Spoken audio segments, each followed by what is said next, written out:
one thing I didn't realise until very recently, the world's first recorded UFO sighting apparently was in Hull, above the skies of Hull, and you're responsible for uncovering it in 1801. Yeah. Can you tell us about that? Yeah, so I was in the archives looking for something completely unrelated. I was going back through the archives looking for true crime stuff, and I found this report that basically said that the strange blue light had come down over the Humber.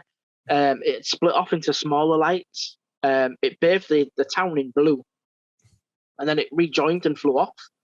And I'd never heard of anything that could do that before. And I got in touch with various astronomical groups. They'd never heard of anything doing that. Usually, if you get a celestial object coming in and it splits off, usually it continues splitting. It doesn't rejoin back together.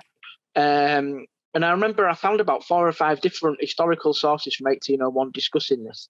And I published it in one of my books. It's in your book. Hang on. It's in the, I think the UFO files. Yeah, it was in the UFO files. I published it in there. And it was one of the old Daily Mail had come to me and said, we want you to work on some stories. And that was one of the stories that I pitched. I said, this is a really historical thing, not something I've made up. And I showed them the clippings and they were super excited. And I remember we published it as part of a piece on historical UFO sightings in Hull.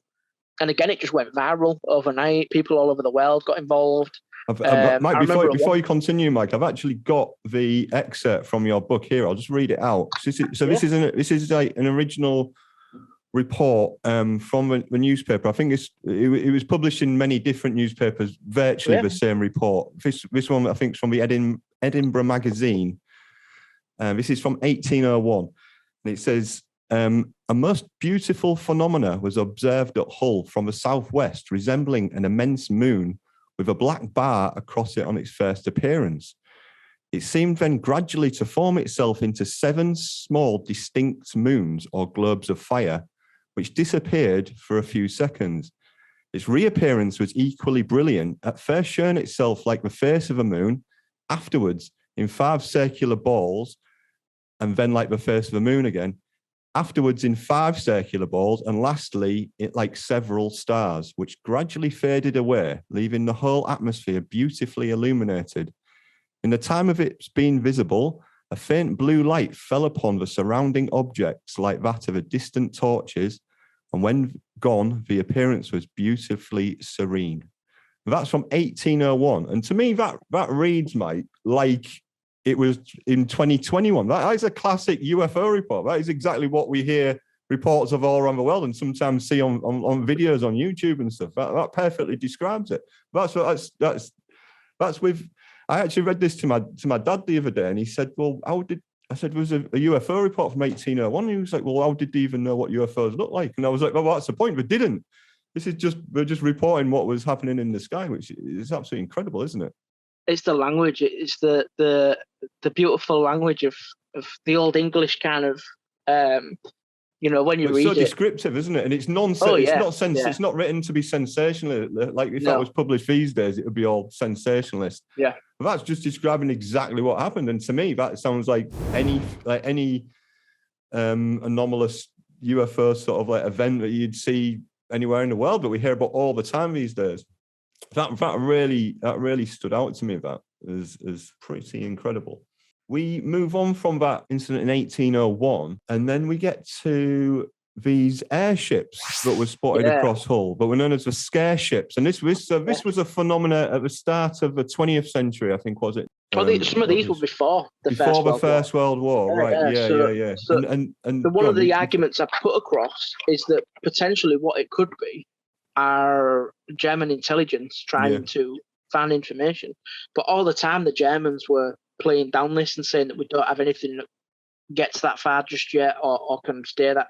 And so that was really interesting. And basically, this was a national thing. Yeah. This was all over the UK, but I concentrate on sort of the Hull angle, stuff over the Humber. So these were seen quite a lot. People from all walks of life were seeing these. At one point, a police officer was in the street, and he was witness to it. People from all different angles had seen it. And there were lots of suggestions over who was responsible. At that time, the British government got involved. They launched an investigation to see who it was, and it was never satisfactorily explained. But then within a year or so of those sightings, Hull got hit by the Zeppelin rage during World War One. So it did make me think maybe something quite untoward there is going on. But there was so many sightings by so many people right across the UK. And in some cases, some of them landed and people were seen getting out of them. There was a story about a trawler that was at sea and it started flashing its lights, and this thing started flashing its lights back. Right. And it was never really explained over who it was, and what was interesting, if it was the Germans, why didn't they bomb then? Why wait?